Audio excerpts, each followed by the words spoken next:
وبنكمل حكايتنا مع أميرة ووحيد وهما في البرنامج. وبيتكلم وحيد عن قضية خطف ابن يوسف. وبعد خطف يوسف نزل صور على السوشيال ميديا، والناس كانت اتعاطفت معاهم. ولكن المذيع معتز سليم اتهم رنا بأنها مريضة نفسية، وإنها هي السبب في ضياع ابنها. وقتها أميرة بتوضح إن وحيد رفض تعويض 15 مليون جنيه من معتز سليم. بعد البرنامج يحيى بيكلم أميرة وبيسألها عن ميعاد عرض الحلقة، فبتعرفه أميرة إن الحلقة هتتذاع النهاردة. وقتها دارين بتعرف يحيى إنها منبهرة من قدرات أميرة وإزاي بتحشر نفسها في كل قضية. ولكن يحيى بيعرفها إنه أميرة محامية مساعدة معاه. وفي السجن عمر بيشكر أميرة على مساعدتها في القضية بتاعته، ولكن أميرة بتكون مستغربة إزاي بيشكرها بعد اللي حصل من معتز سليم. ولكن بيعرفها عمر إنه معتز سليم كذاب ولا يمكن يصدق أي كلمة عليها. وبيسأل عمر لو كانت زينب هتساعدهم في قضية أرض الدائري، فبتعرفه أميرة إنها أكيد هتساعدهم لأنها موجوعة من جوزها نجيب، وزينب عارفة كويس قوي إن موضوع الأرض ده هيضايق نجيب، علشان كده هتساعده. في البيت زياد بيكلم منة، وقتها منة بتبعت له صور لخالد وزينة وهم في كافيه. فزياد بيواجه أخته زينة بالصور وبيعرفها إنها لازم تقطع علاقتها بخالد.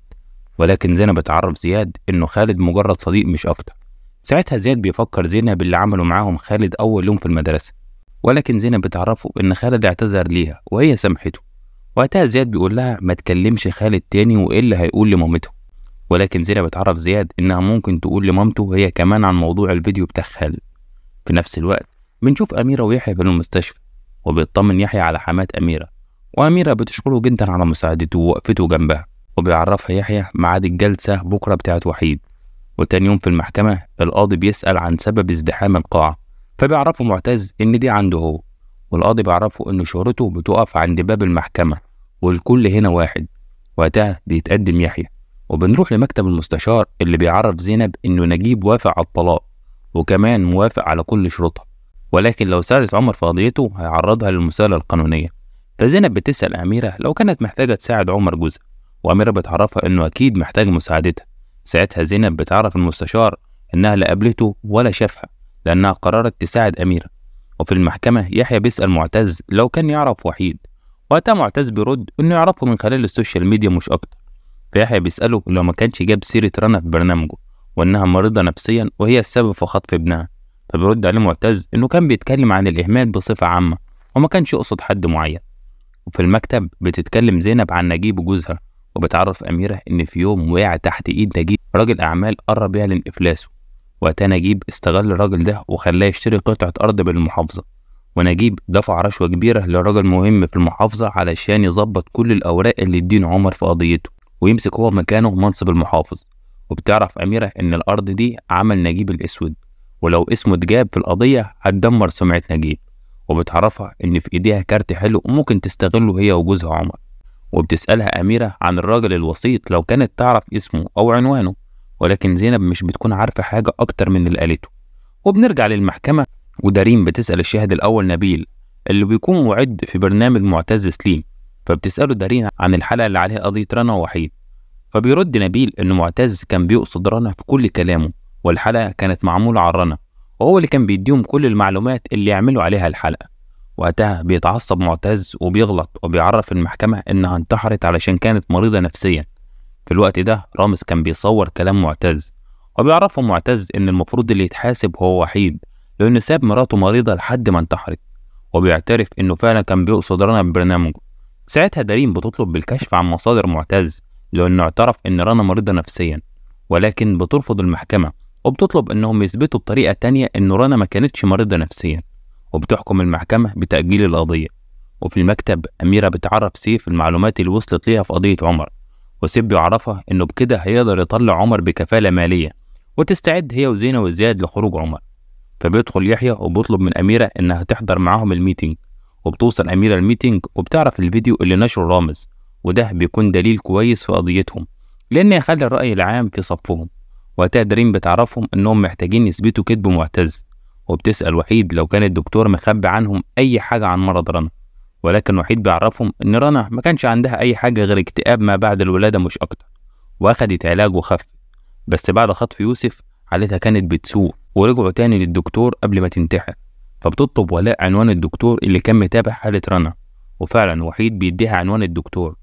بعدها بتسأل أميرة عن الخناقة اللي اتكلم عنها معتز إن رنا اتخانقت مع جارتهم ورفعت عليها سكينة، ولكن وحيد بيأكد ليهم إنها كانت خناقة عادية جدا مشادة بالكلام بس. وبنروح للمستشفى وهناك أميرة كانت بتطمن على سلوى حماتها، وبتلاقي معتز بيتكلم في برنامجه وبيعرض مكافأة 1,000,000 جنيه للي يلاقي يوسف ابن وحيد، وبيكون عامل كل ده علشان خاطر يكسب تعاطف الرأي العام. فأميرة بتكلم ولاء وبتطلب منها تروح لجارة رنا اللي اتخانقت معاها. وتاني يوم الصبح ولاء ورامز بيوصلوا لجارة رنا وبيعرفوها إنهم من برنامج معتز سليم ومحتاجينها معاهم في البرنامج.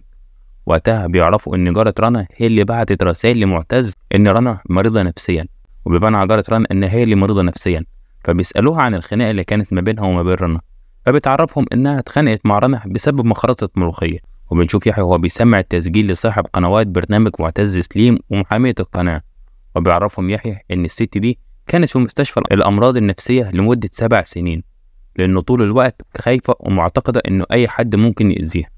وقتها صاحب القناة بيسأل عن طلباتهم، فبتعرفوا دارين إنه لازم معتز سليم يتفصل ويتوقف تماما عن العمل في أي قناة تانية، ويقدم اعتذار في جميع قنوات الشبكة لوحيد.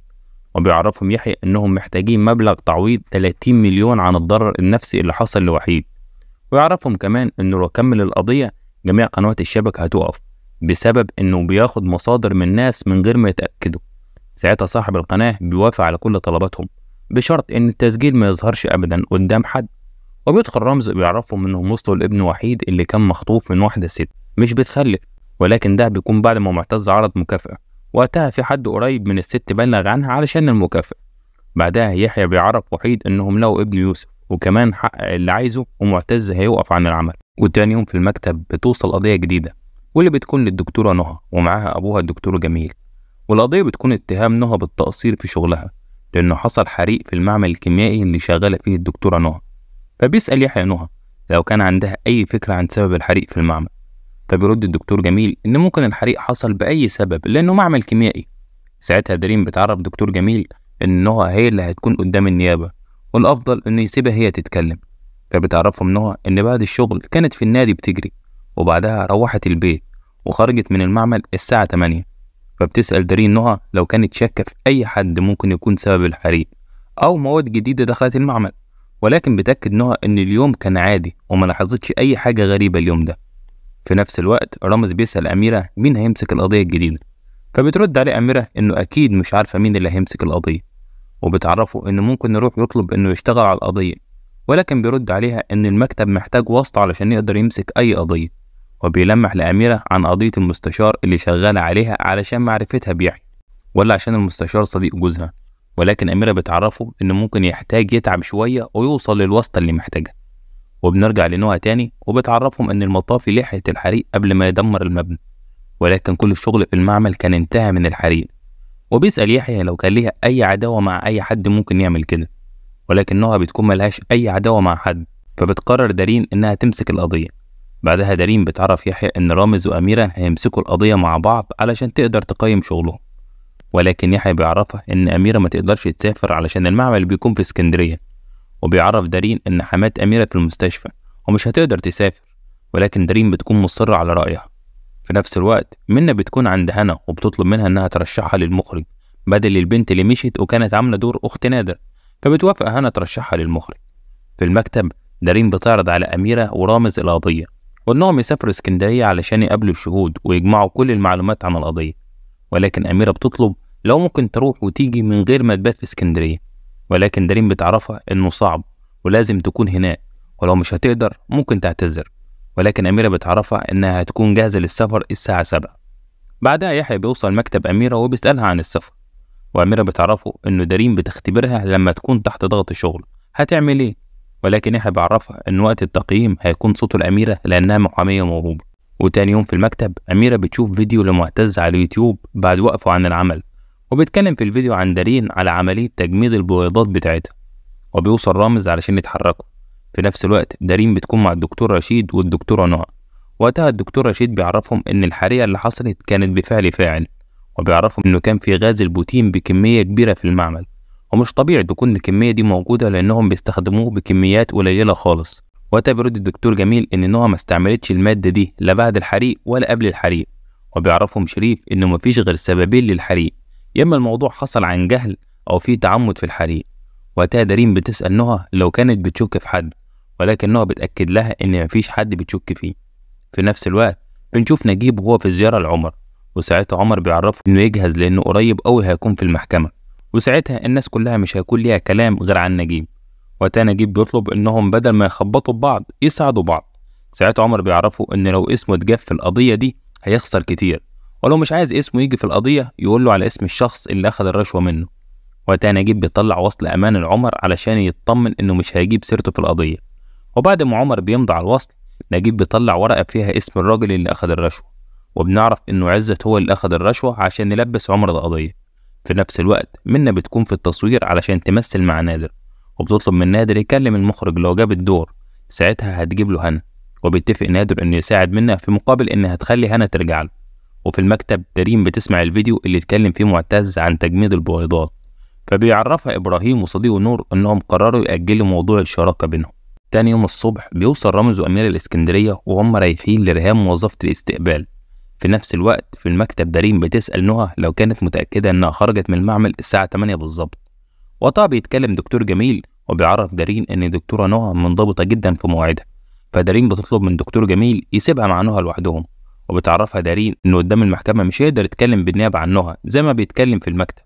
وبنرجع لأميرة ورامز، وبيسأل رامز موظفة الاستقبال عن دكتورة نهى، وبتعرفوا ريهام إن يوم الحادثة دكتورة نهى كانت خارجة الساعة 8 بالليل من المعمل، فبتسألها أميرة لو كانت بتقعد بعد أوقات العمل، ولكن ريهام بتعرفها إنه بعد ما بتخلص دكتورة نهى شغل بتجري في التراك بتاع النادي. بتعرفهم إن دكتور يسري بيقول إنه شاف نهى في تراك النادي بعد الشغل. وقتها أميرة بتطلب إنها تشوف دكتور يسري، ولكن ريهام بتعرفها إن دكتور يسري واخد أجازة من الشغل. في نفس الوقت سيف بيكون قاعد مع عزت وبيسأله عن أرض الدائري، ولكن عزت بينكر إنه ليه أي صلة بموضوع الأرض.